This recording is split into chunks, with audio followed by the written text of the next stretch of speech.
pernah punya pasien, ya, ibu itu dia kena autoimun, ya. Dia tinggal di Bintaro, ya, subhanallah. Suatu hari datang ke saya dan sudah 5 tahun, dia umurnya 43 tahun, dan dia 43 tahun itu sudah minum steroid. Akibatnya menopause pada usia 43 tahun. Udah nggak mens lagi. Subhanallah, akhirnya ketemu saya saat itu dan saya anjurkan beliau ya memperbaiki pola makan segala macam, termasuk minum serai. Dan hasilnya spektakuler. 3 bulan kemudian, kuasa Allah, izin Allah, beliau mens kembali. Iya, dahsyatnya. Jadi jangan pernah meremehkan ciptaan Allah. Jadi kalau kita sudah mulai yakin dengan itu teman sekalian, maka sebenarnya banyak sekali yang akan kita dapatkan. Ya. Jadi ketika kita minum jahe itu kita bukan cuma dapat panasnya doang, kita dapat antioksidannya, kita dapat anti kankernya, kita dapat buat emahnya, ya, banyak sekali. Ya. Itu bapak-bapaknya nggak dikasih ya? Kurang banyak, bikin sendirilah di rumah, kan sampel aja.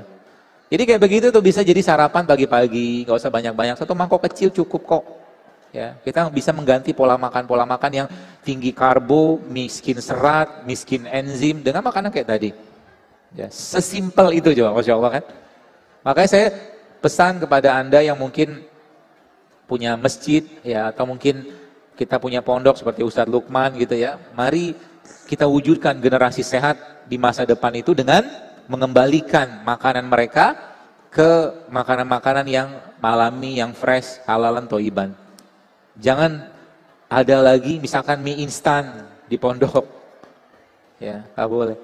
Bukan nggak boleh sih, sampaikan kepada mereka, ya. Atau mungkin gula pasir, ya, tepung-tepungan. Kenalkan mereka dengan makanan sehat, sehingga nanti kebiasaan itu yang akan mereka jalani. Ya, mungkin mereka lakukan tiap hari. Ya, sehingga mereka ketika keluar dari pondok itu mereka bisa menyampaikan pesan kesehatan ini kepada orang lain. Dan saya sampaikan, sehat harus membuat kita makin taat. Ya, kalau nggak taat dengan sehat tadi, sakit mungkin lebih baik. Ya, seperti itu. Enak nggak saladnya? Enak kan? Alhamdulillah. Mau lagi? Bikin sendirilah. Ya, saya memberi contoh aja. Ya, sebenarnya ibu-ibu jauh lebih canggih dari saya.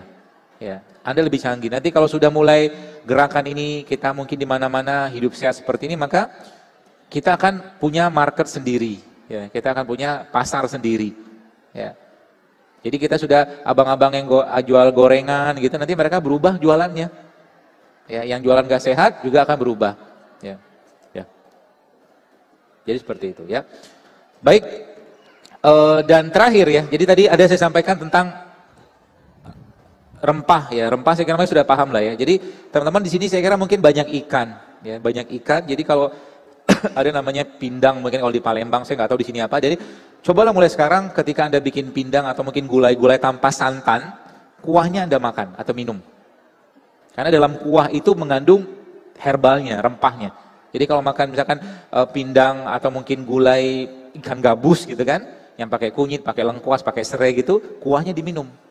Itu obat, ya. Termasuk saya memang sengaja minta kepada Anda, kepada Ustadz Lukman ini.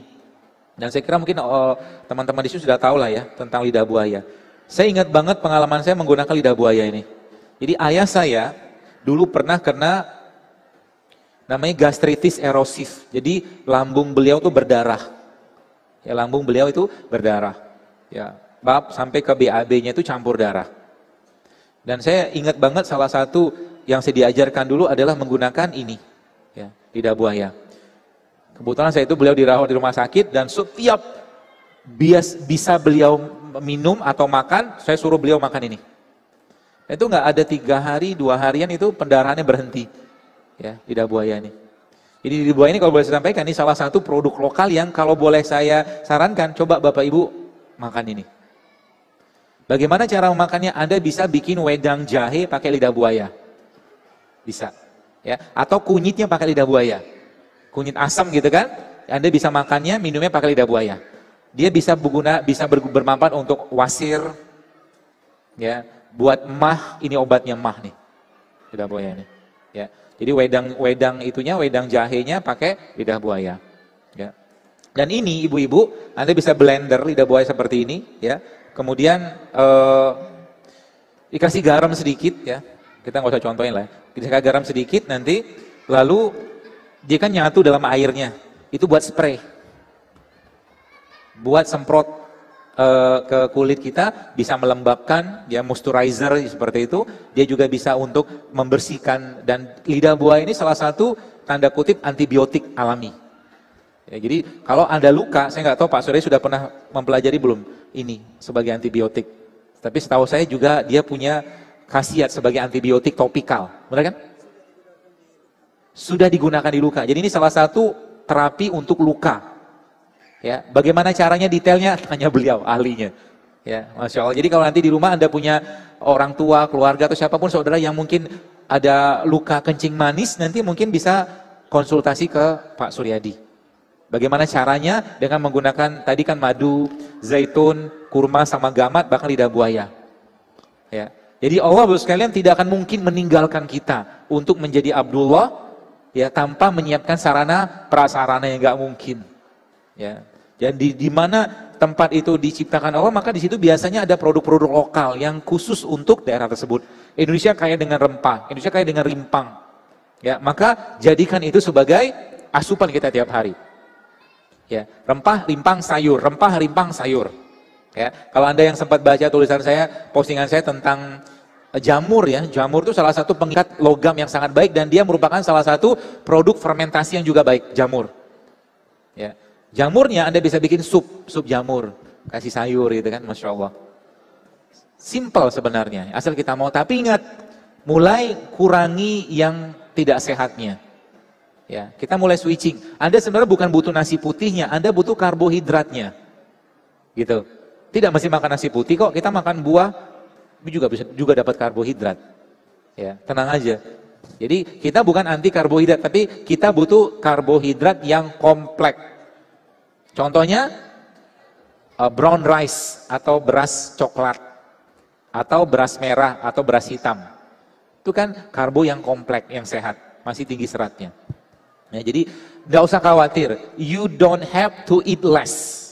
Ya, kalau bahasa mereka gitu. Kalau orang Barat, Anda tidak perlu mengurangi makanan, but you just have to eat right. Tapi Anda cukup makan yang benar. Ya, jadi nanti kalau sudah ngerti polanya, Anda tidak akan mau lagi nyampain badan, yang pertama. Yang kedua, Anda tidak akan mau banyak-banyak makan. Gak mau. Kenapa? Makan yang banyak melemahkan iman. Lebih sayang iman atau lebih sayang makanan? Lebih sayang iman. Gitu. Nanti lama-lama badannya akan langsing. Dan ingat, hubungan suami istri pun bisa diperbaiki dengan ini. Ya, laki-laki yang pengen memuaskan istrinya, ya hiduplah sehat. Karena banyak kasus perceraian gara-gara suami nggak puas atau istri nggak puas dalam hubungan biologis. Banyak loh.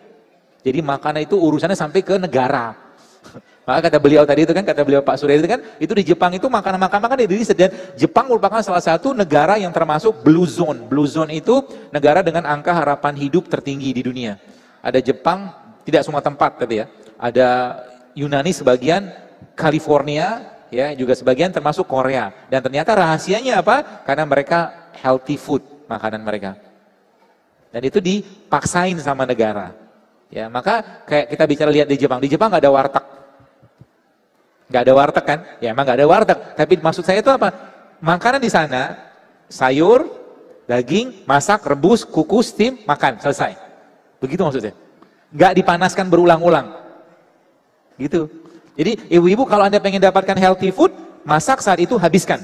Nggak usah dipanaskan. Seperti kata Pak Surya tadi. Karena beliau kan lama di Jepang tuh, jadi ngelihat.